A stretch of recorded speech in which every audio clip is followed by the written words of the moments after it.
Hello po mga katambay, si Kamanong po sa Tambayang Makabayan. Ngayon po, isingit lang natin, pag-usapan po natin international. Ito pong pinakamataas at makapangyarihan sa buong mundo, ang Amerika. May issue po. Ito po yung matagal na issue na sa Pangulo ng Amerika. Pakinggan po natin, saka po tayo magkomento mga katambay sa pinakamakapangyarihan sa buong mundo, ang Pangulo ng Amerika. Ito po, pakinggan po natin. Inundinaan ng White House ang isang ulat mula sa isang Department of Justice Special Counsel na nagmumungkahing nakararanas ng memory lapses o pagiging makakalimutin si US President Joe Biden. Tinawag naman ni Vice President Kamala Harris ang ulat na malinaw na pamumulitika. Ang ulat ay mula kay Special Counsel Robert Hur, isang dating U.S. attorney sa Maryland sa ilalim ng administrasyon ni dating Pangulong Donald Trump. Ayon kay Hur, pinili na nitong huwag maghain ng reklamo o naghain ng kriminal na kaso matapos ang 15 buwang investigasyon kaugnay ng paghawak ni Biden ng classified documents ng vice-presidente pa ito at mahihirapang i-convict dahil sa pagiging matanda nito at pagiging ulyanin umano. Punsod nito, naging mainit na usapin muli ang edad ni Biden na 81 years old na at nais muling tumakbong chief executive ng Estados Unidos. Comments were made in that report about that, obviously about his memory that we don't believe lives in reality. I dispute that the characterizations about his memory that were in the report are accurate because they're not. Ayan po, ang sanggandikit, di ba sanggandikit ng Pilipinas, ang Amerika. Kailan lang po, bumisita po ang Pangulong Marcos sa Amerika, di po ba? At ipinagmamalaki pa na in the future, mag-i-invest sa ating Amerika. Paano po mag-i-invest kung nag-uulyanin na po ang presidente ng Amerika, mga katambay?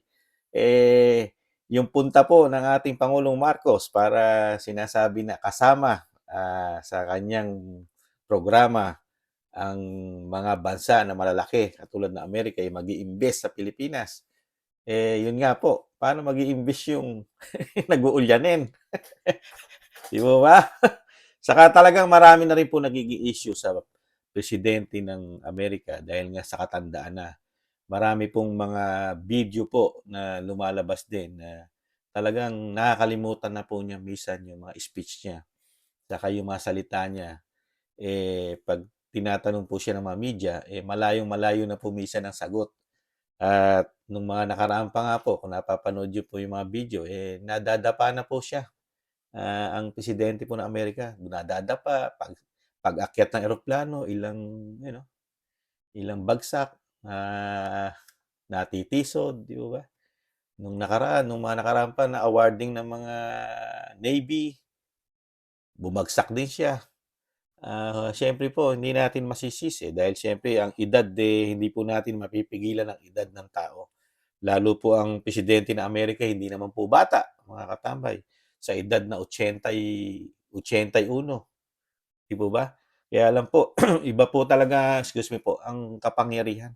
Talagang ang kapangyarihan kahit pala matandang-matanda ka na katulad nito na sa tingin naman po ng mga Amerikano, lalo yung Republican, talagang meron ng Alzheimer o nag-uulyanin na ang Pangulo ng Democrat na si Joe Biden.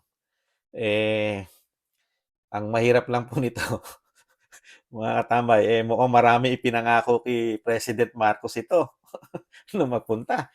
Dahil hindi lang isang beses nagpunta ng Amerika si President Marcos. Baka mabaliwala po ang mga pangako ni Joe Biden kung nag-uulyanin. Ang laki pa naman nagagastos ng Pilipinas pag nagta-travel ang Pangulong Marcos. Di po ba? Alam naman po natin ang gastos ng travel, lalo kasama mo lahat.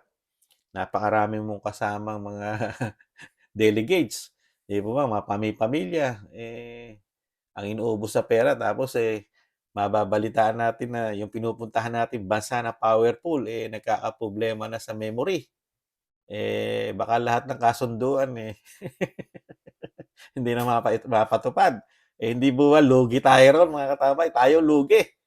Lugi po ang bansang Pilipinas pagka gano'n dahil tayo yung gumagastos na iniintay lang natin yung kanilang desisyon na mag-invest sa atin, di ba? Yung bang pangako, papangakuan tayo na sige, mag-iimbest kami sa bansa nyo. Pero nauna na yung gastos natin, di ba? Yung travel na gastos kilalaki. Pero mahirap din po 'yun. Saka sa bansang Amerika, mahirap din po 'yun na mayroong presidente na may issue sa ganyan na memory loss, nag-uulyanin kasi alam naman natin ang Amerika, maraming may galit diyan, 'di po ba? Dahil nga napakarami rin po nilang pinapasukang bansa na alam naman natin na karamihan po, hindi po maganda ang nagiging relasyon ng Amerika sa iba-ibang bansa. Kaya po kung papasok po sa bansa natin at si Joe Biden ano po sa atin, mag-a-advise, mag-isip-isip muna po siguro muna ang ating Commander-in-Chief. Baka mamaya advice nito sa Pilipinas nako, medyo ano muna, pagka ganun may issue nag-uulyanin mahirap pong ano ito asahan. Lalo kung napakatapang po natin ngayon sa West Philippine Sea na ang lagi natin panlaban tutulungan tayo ng Amerika. Aba, mag-isip-isip po tayo ngayon mga boss, mga sir. Yung pinaka-powerful na bansa may issue na po sa memory loss. Baka imbis na ang padala sa atin missile baka ipadala sa atin spam. Yun ang mahirap. Medyo matapang tayo sa China ngayon dahil ang alam natin nasa likod natin ang Amerika alam naman natin ang commander-in-chief ang nasusunod lahat. Hindi naman ang vice president. Di po ba? Yun lang po ang payo ni Kamanong. Hinay-hinay po. May memory loss na po. Nag-uulyanin na po ang presidente ng Amerika. Huwag muna tayo maging matapang na yung ating sinasabing backup yun nga sinasabi ko mahirap na ipadala sa atin spam sa corn beef sa pork and beans. Di ba? Mabigat yun. Mahirap paputukin yun. Samantalang ang China, napakarami nilang armas na na-develop na rin. Agrabyado tayo. Ang tutulong sa ating backup, ulyanin. Di ba? Nakakalungkot din sa bansa Amerika. Alam naman natin na Amerika ngayon, napakahina rin ng ekonomiya nila, di ba? Nagkakaproblema rin sila sa kapirahan ng Amerika. Yung nakaraan nga pong state ng California, noong mga nakaraang taon, di po ba? Gumawa na rin ng paraan. Yung economy ng California, medyo bumabagsak. Kaya kailangan nila ng mga resources. Kaya isa po naging solusyon ng California state, mangutang din po sa China. Ang China po, ang kapitalista rin po ng Amerika isang ano lang po, ang Amerika po baon din sa utang sa China, mga katambay. Kahit po i-research nyo, napakalaki po ng utang ng Amerika, ng USA sa China. Sa pera. Kaya minsan nakapag-iisip si Kamanong, kaya pinupus din tayong makipagyera siguro, di umano, sa China ng Amerika. Hindi kaya dahilan na di umano makabayad ng utang ang Amerika ron dahil pagka alam naman natin pagka giyera kung sino mananalo siya yung aanin ng magandang ikaw pa babayaran. Di ba? Imbis na ikaw ay maraming utang lalabas nun ikaw pa maniningil dahil ikaw nanalo di ba? Ganun ang labanan sa giyera ang panalo ang laging syempre lamang ang talo talagang kawawa. Sana naman hindi mag-isip ang ating presidente, Bongbong Marcos na maging matapang sa sitwasyon na yan. Agrabyado tayo. Saka hindi natin away yan. Ang bansa natin hindi nakikipag-away. Walang history ang bansang Pilipinas na nakikipagyera. Huwag tayong sumama sa mga matatapang na katulad ng Amerika na may history na puro gyera. Hindi natin away yan. Di ba? Hayaan natin sila.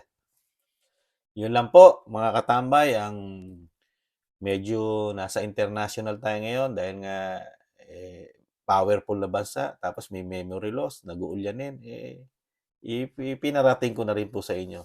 At hayaan nyo po mga katambay, pagka nagpadala ng maraming missile ang Amerika, at ang missile ay nag-ulyanin, nakalimutan, aba, babatuhan tayo ng marami spam, corn beef.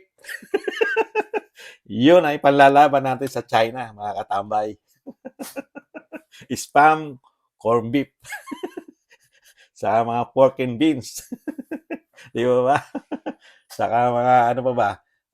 Yung mga Ferrero, may mga chocolate lang. Samahan na ng Ferrero. Para naman medyo class-class ng konti. Muli po, mga katambay, si Kamanong po sa Amerikang leader na nag-uulyanin. Di umano. Muli po, si Kamanong po, nag-iiwan po na mahalin natin ang ating bansa, ipaglaban natin, tis-tis lang, may pag-asa pa tayo. Paalam, bye-bye.